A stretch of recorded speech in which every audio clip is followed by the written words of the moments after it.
ತ್ರಿವರ್ಣ ನ್ಯೂಸ್ಗೆ ಸ್ವಾಗತ. ನಾನು BM ಹನೀಫ್. ಇದು ಹನಿ ಟ್ರ್ಯಾಕ್. ಪ್ರಚಲಿತ ವಿದ್ಯಮಾನಗಳ ಕುರಿತ ವಿಭಿನ್ನ ವಿಶ್ಲೇಷಣೆಗೆ ನಿಮಗೆ ಮತ್ತೆ ಸ್ವಾಗತ. ಇವತ್ತಿನ ನಮ್ಮ ವಿಶ್ಲೇಷಣೆಯಲ್ಲಿ ನಾವು ಗಮನಿಸ್ತಾ ಇರುವಂತಹದ್ದು ಬಿಹಾರದಲ್ಲಿ ಏನಾಗ್ತಿದೆ. ಇನ್ನೇನು 8 ತಿಂಗಳಲ್ಲಿ ಈ ವರ್ಷದ ಕೊನೆಗೆ ಬಿಹಾರ ವಿಧಾನಸಭಾ ಚುನಾವಣೆ ನಡೀಬೇಕಾಗಿದೆ. ಬಿಹಾರದ 243 ಸದಸ್ಯ ಬಲದ ವಿಧಾನಸಭಾ ಚುನಾವಣೆಗೆ ರಂಗ ಸಜ್ಜಾಗ್ತಾ ಇದೆ. ಇದೇ ಫೆಬ್ರವರಿ 24ರಂದು ನರೇಂದ್ರ ಮೋದಿಯವರು ಬಿಹಾರಕ್ಕೆ ಆಗಮಿಸಲಿದ್ದಾರೆ.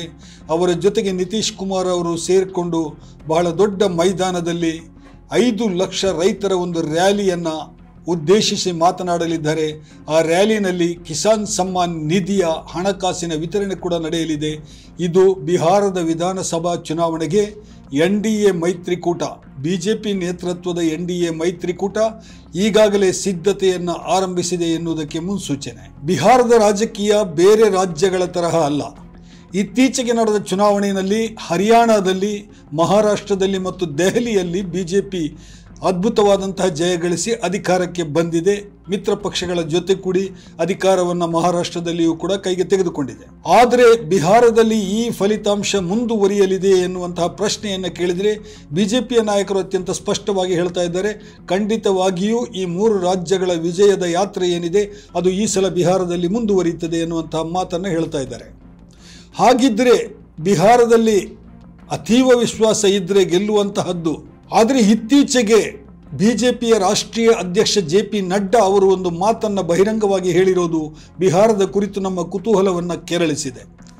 JP ನಡ್ಡಾ ಅವರು ಹೇಳ್ತಾರೆ, ಮುಂದಿನ ಚುನಾವಣೆ ಡಿಸೆಂಬರ್ನಲ್ಲಿ ನಡೆಯುವಂತಹ ಬಿಹಾರದ ವಿಧಾನಸಭಾ ಚುನಾವಣೆಯಲ್ಲಿ ಫಲಿತಾಂಶ ಏನೇ ಇರಲಿ, ನಮಗೆ BJPಗೆ ಪೂರ್ಣ ಬಹುಮತ ಬಂದರೂ ಕೂಡ ನಾವು ಮುಖ್ಯಮಂತ್ರಿಯಾಗಿ ನಿತೀಶ್ ಕುಮಾರ್ ಅವರನ್ನೇ ಆಯ್ಕೆ ಮಾಡ್ತೇವೆ ಎನ್ನುವಂತಹ ಮಾತನ್ನು ಹೇಳ್ತಾ ಇದ್ದಾರೆ.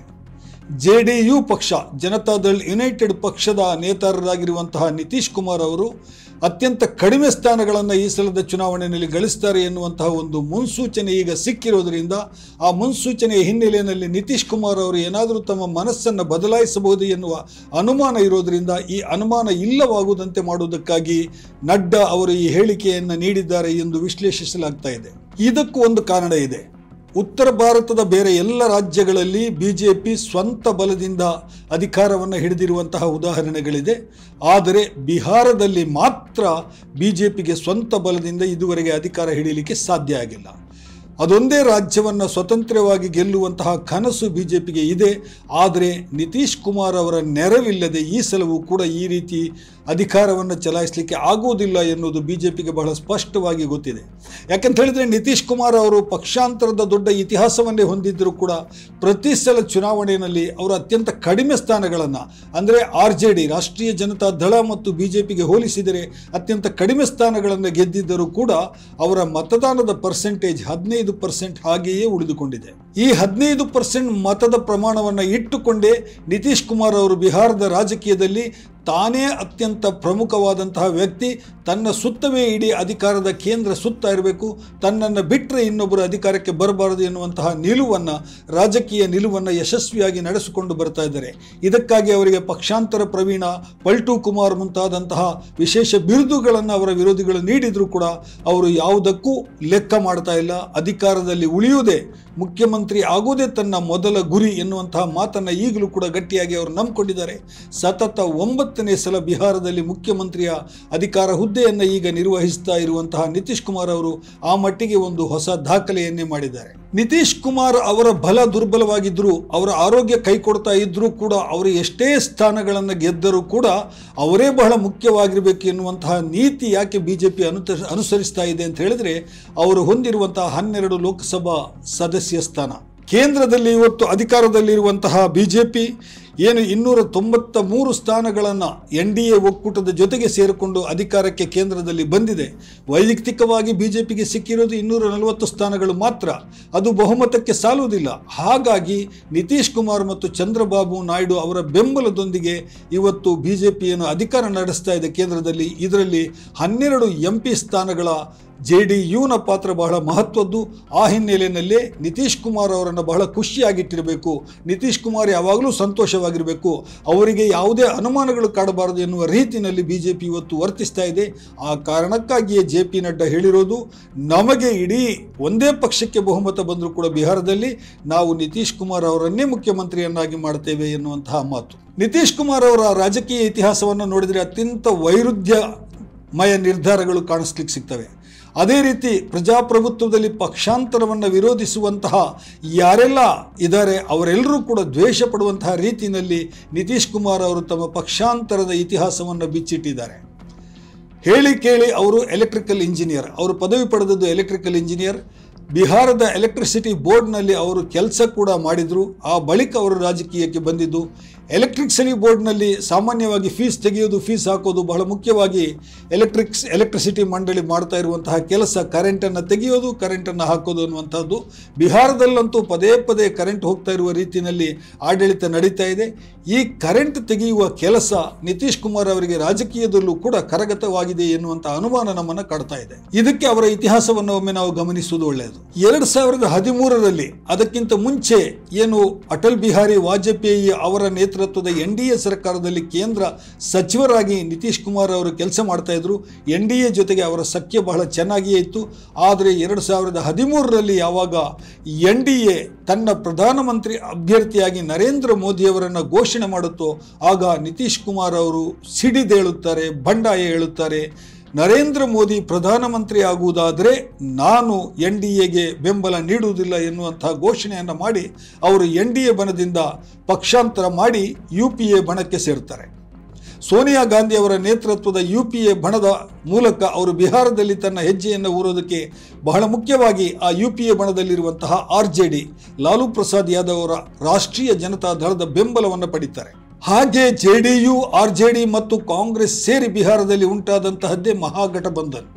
ಈ ಮಹಾಗಠಬಂಧನ್ ಕೆಲವು ವರ್ಷಗಳ ಕಾಲ ಯಶಸ್ವಿಯಾಗಿ ಮುಖ್ಯಮಂತ್ರಿ ಹುದ್ದೆಯನ್ನು ನಿತೀಶ್ ಕುಮಾರ್ ಅವರಿಗೆ ಬಿಟ್ಟುಕೊಟ್ಟು ಆಡಳಿತವನ್ನು ಬಿಹಾರದಲ್ಲಿ ನಡೆಸಿತು. ಆದರೆ 2017ರಲ್ಲಿ ಅದೇನಾಯಿತೋ ಗೊತ್ತಿಲ್ಲ, ನಿತೀಶ್ ಕುಮಾರ್ ಅವರು ಒಮ್ಮಿಂದೊಮ್ಮೆಲೆ ಗಠಬಂಧನದಿಂದ ಹೊರಗೆ ಬರ್ತಾರೆ. ಹೊರಗೆ ಬಂದು ಮತ್ತೆ ಮೋದಿ ಅವರ NDA ಜೊತೆಗೆ ಸೇರ್ತಾರೆ. ಯಾವ ನರೇಂದ್ರ ಮೋದಿ ಅವರು ಪ್ರಧಾನಮಂತ್ರಿ ಆದರೆ ಅವರ ಜೊತೆ ಸಖ್ಯ ಸಾಧ್ಯವಿಲ್ಲ ಎನ್ನುವಂತಹ ಮಾತನ್ನು ಹೇಳಿದ್ದ ನಿತೀಶ್ ಕುಮಾರ್ ಅವರು ಅದೇ ನರೇಂದ್ರ ಮೋದಿ ಅವರ ಜೊತೆಗೆ 2017ರಲ್ಲಿ NDA ಕೂಟದೊಡನೆ ಸೇರಿ ಮತ್ತೆ ಮುಖ್ಯಮಂತ್ರಿಯಾಗಿ ಅಧಿಕಾರವನ್ನು ವಹಿಸಿಕೊಳ್ತಾರೆ. 2020ರ ಚುನಾವಣೆಯಲ್ಲಿ NDA ಅಧಿಕಾರಕ್ಕೆ ಬರುತ್ತೆ. ನಿತೀಶ್ ಕುಮಾರ್ ಅವರು BJPಯ ಜೊತೆ ಸೇರಿಕೊಂಡು ಮುಖ್ಯಮಂತ್ರಿಯಾಗಿ ಮುಂದುವರಿತಾರೆ. ಆದರೆ ಅದೇನಾಯಿತೋ ಗೊತ್ತಿಲ್ಲ, 2 ವರ್ಷ ಆಡಳಿತ ನಡೆಸಿದ ನಂತರ 2022ರಲ್ಲಿ ಮತ್ತೆ BJPಗೆ ಕೈ ಕೊಡ್ತಾರೆ ನಿತೀಶ್ ಕುಮಾರ್. ರಾಷ್ಟ್ರೀಯ ಜನತಾ ದಳ ಲಾಲು ಯಾದವ್ ಅವರ RJD ಜೊತೆಗೆ ಕೈ ಜೋಡಿಸಿ ಮತ್ತೆ ಮುಖ್ಯಮಂತ್ರಿಯಾಗಿ ಮುಂದುವರಿತಾರೆ. ಹೀಗೆ 2 ವರ್ಷಗಳ ಕಾಲ RJD ಜೊತೆಗೆ ಮುಖ್ಯಮಂತ್ರಿ ಆದಂತಹ ನಿತೀಶ್ ಕುಮಾರ್ ಮತ್ತೆ 2 ವರ್ಷ ಬಿಟ್ಟು 2024ರಲ್ಲಿ RJDಗೆ ಮತ್ತೆ ಕೈಕೊಟ್ಟು ಮತ್ತೆ BJP ಜೊತೆ ಸೇರ್ತಾರೆ. BJPಯ ನೆರವಿನೊಂದಿಗೆ ಮುಖ್ಯಮಂತ್ರಿಯಾಗಿ ಮುಂದುವರಿತಾರೆ. ಹೀಗೆ ನಿತೀಶ್ ಕುಮಾರ್ ಇತಿಹಾಸವನ್ನು ನೋಡಿದರೆ BJPಗೂ ಕೂಡ ಇವರು ನಂಬಿಕೆಗೆ ಅರ್ಹರಲ್ಲ ಎನ್ನುವಂಥ ಅನುಮಾನ ಒಳಗಿಂದ ಒಳಗೆ ಇದ್ದ ಹಾಗೆ ಕಾಣಿಸ್ತಾ ಇದೆ. ಹಾಗಾಗಿಯೇ ಮತ್ತೆ ನಿತೀಶ್ ಕುಮಾರ್ ಅವರನ್ನು ಪ್ಲೀಸ್ ಮಾಡುವಂಥ, ಅವರನ್ನು ಸಂತೋಷಗೊಳಿಸುವಂಥ ಹೇಳಿಕೆಗಳನ್ನು BJP ನೀಡ್ತಾ ಇದೆ. ಇದೀಗ ಮುಂದಿನ ನವೆಂಬರ್ ಡಿಸೆಂಬರ್ನಲ್ಲಿ ಏನು ಚುನಾವಣೆ ನಡೆಯಬೇಕಾಗಿದೆ ಬಿಹಾರದಲ್ಲಿ, ಈ ಸಂದರ್ಭದಲ್ಲಿ ಹೇಗೆ ಮತ್ತೆ ನಿತೀಶ್ ಕುಮಾರ್ ಅವರ ನೆರವಿನೊಂದಿಗೆ BJP ಅಧಿಕಾರಕ್ಕೆ ಬರಬಹುದಾ, ಅಥವಾ ನಿತೀಶ್ ಕುಮಾರ್ ಅವರು ಮತ್ತೆ ಸಂದರ್ಭ ನೋಡಿಕೊಂಡು ಈ ಸಲ BJP ಬೇಡ, ನಾನು ಮತ್ತೆ RJD ಜೊತೆ ಹೋಗ್ತೇನೆ ಎನ್ನುವಂಥ ನಿರ್ಧಾರವನ್ನು ಕೈಗೊಳ್ಳಬಹುದಾ, ಈ ವಿಷಯವನ್ನು ಊಹಿಸಲಿಕ್ಕೂ ಕೂಡ ಸಾಧ್ಯವಿಲ್ಲ ಎನ್ನುತ್ತಾರೆ ಬಿಹಾರದ ಮತದಾರರು. 2020ರಲ್ಲಿ ನಡೆದಂತಹ ಚುನಾವಣೆಯನ್ನು ನಾವು ಗಮನಿಸಿದರೆ RJD 75 ಸ್ಥಾನಗಳನ್ನು ಗೆದ್ದು ಅತಿ ದೊಡ್ಡ ಪಕ್ಷವಾಗಿತ್ತು. BJP ಗಳಿಸಿದ್ದು 74 ಸ್ಥಾನ, ಅದಕ್ಕಿಂತ 1 ಕಡಿಮೆ ಸ್ಥಾನ. JDU 15% ಮತಗಳ ಜೊತೆಗೆ 43 ಶಾಸಕರನ್ನು ಆಯ್ಕೆ ಮಾಡಿ 3ನೇ ಅತಿ ದೊಡ್ಡ ಪಕ್ಷವಾಗಿತ್ತು. BJP ತಕ್ಷಣ JDU ಜೊತೆ ಸೇರಿ ಅಧಿಕಾರವನ್ನು ರಚಿಸಿ ಸರ್ಕಾರವನ್ನು ರಚಿಸಿತು. ಈ ಸಂದರ್ಭದಲ್ಲಿ ನಾವು ಗಮನಿಸಬೇಕಾದ ಅಂಶ ಏನು ಅಂತ ಹೇಳಿದರೆ, ಕಾಂಗ್ರೆಸ್ಸಿಗೆ ಕಳೆದ ವಿಧಾನಸಭಾ ಚುನಾವಣೆಯಲ್ಲಿ 2020ರಲ್ಲಿ ಸಿಕ್ಕಿರುವಂತಹ ಮತದಾನದ ಪ್ರಮಾಣ 19%. ಅದೇ ರೀತಿ ಬಿಹಾರದಲ್ಲಿ ಅತ್ಯಂತ ಪ್ರಬಲವಾಗಿರುವಂತಹ ಎಡರಂಗ CPI-ML, CPI-M, CPI ಮುಂತಾದ ಎಲ್ಲ ಪಕ್ಷಗಳು ಸೇರಿ ನಡೆಸಿರುವಂತಹ ಎಡರಂಗ, ಅದು ಕೂಡ ಬಹಳ ಪ್ರಬಲವಾದಂತಹ ಒಂದು ಸ್ಥಾನದಲ್ಲಿ ಬಿಹಾರದಲ್ಲಿದೆ. ಸುಮಾರು 16 ಶಾಸಕರನ್ನು ಈ ಎಡರಂಗ ಹೊಂದಿದೆ. ಇದರ ಮಧ್ಯೆ ಈ ಸಲ ಕುತೂಹಲ ಕೆರಳಿಸುವಂಥ ಅಂಶ ಏನು ಅಂತ ಹೇಳಿದರೆ ಪ್ರಶಾಂತ್ ಕಿಶೋರ್ ಅವರ ಎಂಟ್ರಿ. ಒಂದು ಕಾಲದಲ್ಲಿ ವಿವಿಧ ರಾಜಕೀಯ ಪಕ್ಷಗಳಿಗೆ ರಾಜಕೀಯ ತಂತ್ರಗಾರಿಕೆಯನ್ನು ಹೇಳಿಕೊಡ್ತಾ ಇದ್ದಂತಹ ಪ್ರಶಾಂತ್ ಕಿಶೋರ್ ಅದಕ್ಕಾಗಿ ತಮ್ಮದೇ ಆದಂತಹ ಒಂದು ಸ್ವಂತ ಸಂಸ್ಥೆಯನ್ನು ಕೂಡ ಅವರು ಸ್ಥಾಪಿಸಿದರು. ಈ ಸಂಸ್ಥೆಯ ಮೂಲಕ ಅವರು ಸಲಹೆ ಕೊಟ್ಟು ಹಲವು ರಾಜ್ಯಗಳಲ್ಲಿ ಹಲವು ಪಕ್ಷಗಳ ಅಧಿಕಾರ ಹಿಡಿದಂತಹ ಉದಾಹರಣೆಗಳಿವೆ. ಪ್ರಶಾಂತ್ ಕಿಶೋರ್ ಅವರು ಬಿಹಾರದವರೇ. ಅವರಿಗೆ ಬಿಹಾರದಲ್ಲಿ ತಾನೇ ಸ್ವಂತ ರಾಜಕೀಯ ಪಕ್ಷವನ್ನು ಮಾಡಬೇಕು ಅನ್ನುವಂಥ ಒಂದು ಕನಸು ಮೂಡಿ ಅವರು ಕಟ್ಟಿದಂತಹ ಪಕ್ಷ ಸ್ವರಾಜ್ ಪಕ್ಷ.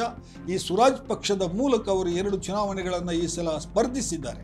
ಹಾಗೆ ಸ್ಪರ್ಧಿಸಿದ ಚುನಾವಣೆಯಲ್ಲಿ ಅದು ಉಪಚುನಾವಣೆಗಳು ಕೂಡ ಇರಬಹುದು.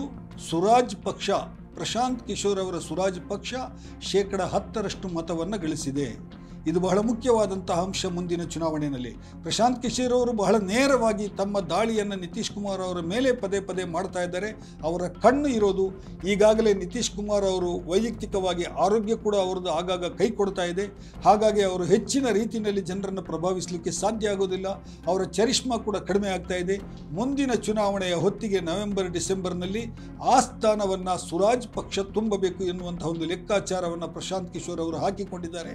ಅದೇನಾದರೂ ಒಂದು ವೇಳೆ ಅವರು ಯಶಸ್ವಿಯಾದಲ್ಲಿ ಅವರ 10% ಇದ್ದಂತಹ ಮತದಾನದ ಪ್ರಮಾಣ 15-16%ಗೆ ಮೇಲಕ್ಕೇರಿದರೆ ಆಗ ನಿತೀಶ್ ಕುಮಾರ್ ಅವರ 15% ಏನು ವೋಟ್ ಬ್ಯಾಂಕ್ ಇದೆ ಅದು ಕರಗಿ ಬಿಹಾರದ ರಾಜಕೀಯದಲ್ಲಿ ಪ್ರಶಾಂತ್ ಕಿಶೋರ್ ಅವರೇ ಬಹಳ ಮಹತ್ವದ ಪಾತ್ರವನ್ನು ವಹಿಸುವಂಥ ಸಂದರ್ಭ ಬರಬಹುದು. ಒಂದು ಕಡೆ NDA ಮೈತ್ರಿಕೂಟ ಕೂಡ ಇದರ ಲೆಕ್ಕಾಚಾರದಲ್ಲಿ ಮುಳುಗಿದೆ. ಇನ್ನೊಂದು ಕಡೆ ಕಾಂಗ್ರೆಸ್ ನೇತೃತ್ವದ ಏನು ಮಹಾಗಠಬಂಧನ್ ಅಂದರೆ ಬಿಹಾರದಲ್ಲಿ ಲಾಲು ಯಾದವ್ ನೇತೃತ್ವದ RJDಯ ಒಂದು ಮಹಾಗಠಬಂಧನ್ ಇದೆ, ಅದು ಕೂಡ ಈ ಲೆಕ್ಕಾಚಾರದಲ್ಲೇ ಮುಳುಗಿದೆ. ಈ ಹಿನ್ನೆಲೆಯಲ್ಲಿ ನವೆಂಬರ್ನಲ್ಲಿ ಬರಲಿರುವಂತಹ ಬಿಹಾರದ ಚುನಾವಣೆ ಅತ್ಯಂತ ಕುತೂಹಲಕರ ಎನ್ನುವುದು ಎಲ್ಲರ ನಿರೀಕ್ಷೆ. ಇದು ಇವತ್ತಿನ ಹನಿ ಟ್ರ್ಯಾಕ್. ಮುಂದಿನ ಹನಿ ಟ್ರ್ಯಾಕ್ ಜೊತೆಗೆ ಮತ್ತೆ ಸೇರೋಣ. ನಮಸ್ಕಾರ.